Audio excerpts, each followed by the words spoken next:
अस्सलाम वालेकुम वरहमतुल्लाहि वबरकातुहू। ये अल-शिफा होम्योपैथिक सेंटर 111 यूट्यूब चैनल से हम आज बीमारी है फोड़े की। जब फोड़ा निकलता है तो सख्त दर्द, सुर्खी, पी पड़ने से पहले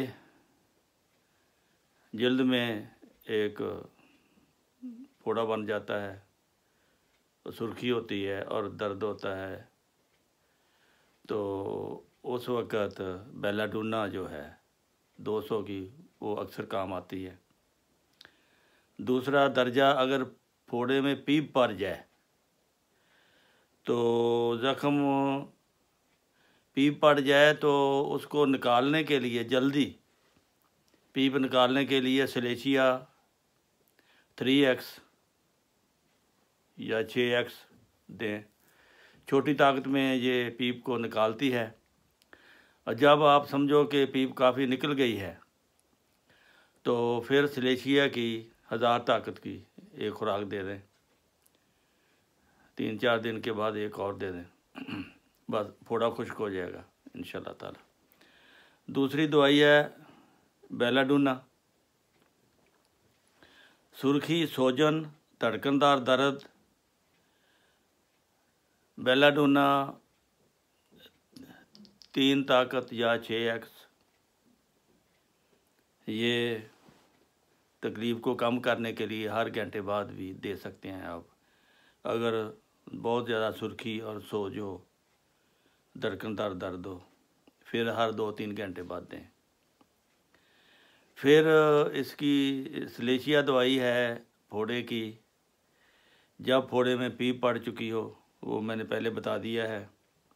फोड़ा पकाना मकसूद हो तो छोटी ताकत दें, और अगर उसको बार बार दोहराएं, जल्दी पीप बना के बाहर खारिज कर देगा। इसी तरह जब पीप निकल जाए तो 200 या 1000 की ताकत दें, वो ही सलेशिया उसको फिर पीप को खुश्क कर देगा।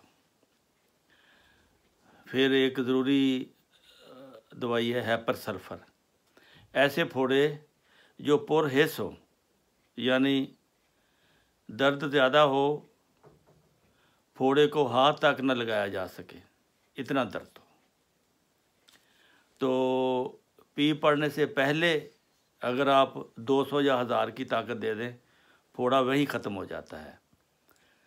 चाहे कितना भी दर्द हो, उसको हैपर सल्फ़र 200 की या 1000 की ख़त्म कर देगी। अगर नहीं, ज़्यादा देर हो गई है, लगता है कि इसमें पीप पड़ जाएगी, पड़ गई है, तो हैपर सल्फ़र 3x दें। ये सलेशिया की तरह ये भी पीप निकालेगी। और जब पीप निकल जाए, खुश्क करनी हो, तो हैपर सल्फ़र 1000 की या 200 की दे दें। तो ख़ास तौर पर ये हैपर सल्फ़र बगल के गदूद सूज जाएं तो बहुत तकलीफ़देह होते हैं, वो भी हैपर सल्फ़र से ठीक होते हैं। और नाखून का वर्म, उंगली में नाखून जब ख़राब हो जाए तो वो फोड़ा सा बन जाता है उंगली का, बहुत तकलीफ़देह होता है, वो भी हैपर सल्फ़र ही उसकी इलाज है। तो ये हैपर सल्फ़र के बहुत फ़ायदे हैं और बहुत जगह ये तकलीफ़ को दूर करने में मदद देती है। फिर दवाई है एक मर्कसाल। मर्कसाल मसूड़े के फोड़े में काम आती है। मसूड़े का फोड़ा, हाँ पहले मैं भूल गया, सलेशिया जो है, सलेशिया ऐसे फोड़े में कम दर्द होता है। ये फ़र्क आपने करना है। अगर दर्द ज़्यादा है, पुरहिस फोड़ा है, हाथ लगाने से दर्द ज़्यादा होता है, तो हैपर सल्फ़र है। अगर हाथ लगाने से दर्द नहीं होता या कम होता है तो फिर इसकी दवाई है सलेशिया। इसी तरह मर्कसाल मसूड़े के फोड़े में है। अगर सलेशिया से पहले या बाद इसको इस्तेमाल नहीं किया जा सकता।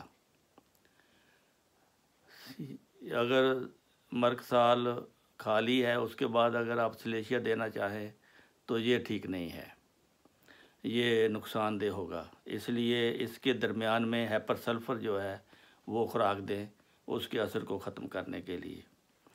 और इसके अलावा ये है रोज़मर्रा की अद्वियात। मसूड़े का फोड़ा अगर दर्द ज़्यादा है तो मुंह में पानी है, बो आती है, तो मसूड़ों में भी तकलीफ़ है तो फिर मरकसाल दवाई होगी। अगर पानी नहीं है, मुंह में फोड़ा है और पानी भी नहीं है, मुंह में बू भी नहीं है, तो फिर दवाई इसकी सलेशिया होगी। तो इसी तरह पुराने ज़ख़म, नासूर जिसमें मवाद बहता रहता है, ज़ख़म ठीक होने में नहीं आता, तो ये सलेशिया के ज़ुमरे में आता है। पहले छोटी ताकत दें ताकि मवाद ज़्यादा निकल जाए, फिर बाद में बड़ी ताकत देकर ज़ख़म को खुश्क कर दें। इसके अलावा जो बार बार फोड़े पैदा होते रहते हैं, कभी फिंसी इधर निकल आई कभी उधर निकल आई, तो खून साफ़ करने के लिए पायरोजीनम और सल्फ़र 200 की ये मिला के एक दिन छोड़ कर दें, इससे खून साफ़ हो जाएगा। अगर एकिनेशिया मदर टेंशन है आपके पास, ये पायरोजीनम का मतबादल है।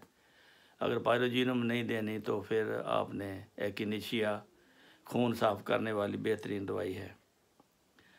ये मकद में नासूर, मकद में नासूर ये नहायत ज़िद्दी सी बीमारी है, जल्दी ख़त्म होने में नहीं आती। सलेशिया से इसका पहले 10x देकर इसके मवाद को खारिज करें, फिर जब निकल जाए तो फिर बड़ी ताकत दें सलेशिया की, ये नासूर के लिए बेहतर है। अगर सलेशिया काम ना करे तो कलकेरिया सल्फ़ को आज़माना चाहिए। ये दोनों दवाएं मकद के नासूर के लिए बहुत कामयाब हैं। अगर फोड़े का रंग नीला है तो लेक्सिस 30 या 200।